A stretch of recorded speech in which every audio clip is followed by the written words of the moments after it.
la Chambre d'appel de la Cour pénale internationale a rendu le 8 mars 2018 un arrêt confirmant pour l'essentiel l'ordonnance de réparation rendue dans l'affaire Le procureur contre Germain Katanga.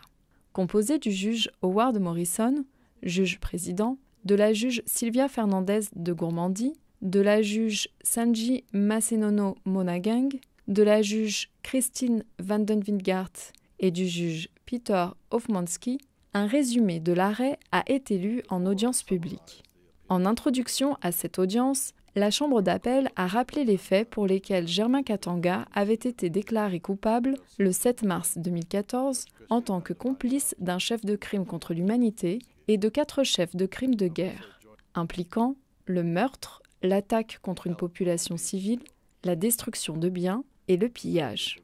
La Chambre d'appel s'est alors prononcée sur chaque recours et s'est référée à l'ordonnance de réparation adoptée par la Chambre de première instance 2. Au 24 mars 2017, la Chambre de première instance 2 avait rendu une ordonnance de réparation fixant à $1 million le montant incombant à Germain Katanga et octroyant des réparations aux 297 victimes identifiées sous la forme d'une indemnisation symbolique de $250 par victime et des 4 mesures de réparation. Sans remettre en cause cette ordonnance, la Chambre d'appel a exprimé des divergences quant à l'approche adoptée par la Chambre de première instance.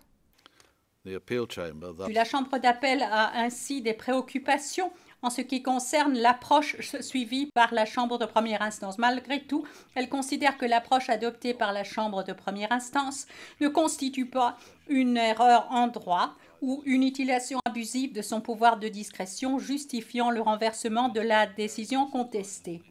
Au sujet du montant des réparations, la Chambre d'appel a rejeté les appels interjetés par Germain Katanga et par le Bureau du Conseil public pour les victimes. Elle a indiqué qu'en principe, pour fixer le montant des réparations dont est redevable une personne condamnée, il importe peu de savoir si d'autres personnes ont également contribué au préjudice.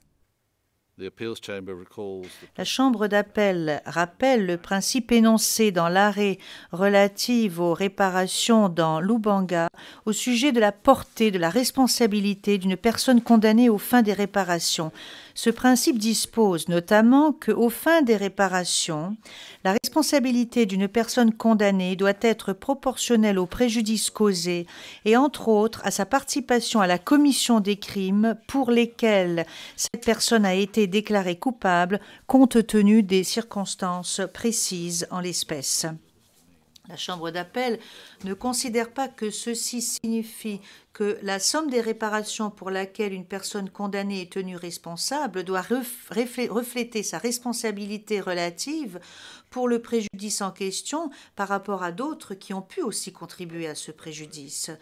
La Chambre d'appel s'est également prononcée sur l'appel interjeté au nom des 5 victimes demandant réparation au titre du préjudice transgénérationnel. Elle a décidé de renvoyer la question à la Chambre de première instance pour qu'elle évalue à nouveau le lien de causalité entre les crimes pour lesquels Germain Katanga avait été condamné et le préjudice psychologique subi avec ce qu'ont vécu leurs parents pendant l'attaque. Au vu des circonstances de l'espèce et compte tenu du fait que le nombre de demandes alléguant un préjudice transgénérationnel est peu important, la Chambre d'appel considère qu'il est approprié que ces demandes soient évaluées à nouveau. En conséquence, la Chambre d'appel considère qu'il est approprié d'infirmer les conclusions de la Chambre de première instance eu égard aux 5 demandeurs et de renvoyer la question à la Chambre de première instance qui a une connaissance détaillée de la situation pour que cette Chambre de première instance réévalue la question du lien de causalité entre les crimes pour lesquels M. Katanga a été condamné et le préjudice psychologique et afin de savoir si les 5 demandeurs devront se voir octroyer une réparation. Pour le reste, la Chambre d'appel a confirmé l'ordonnance de réparation du 24 mars 2017 et a ajourné l'audience.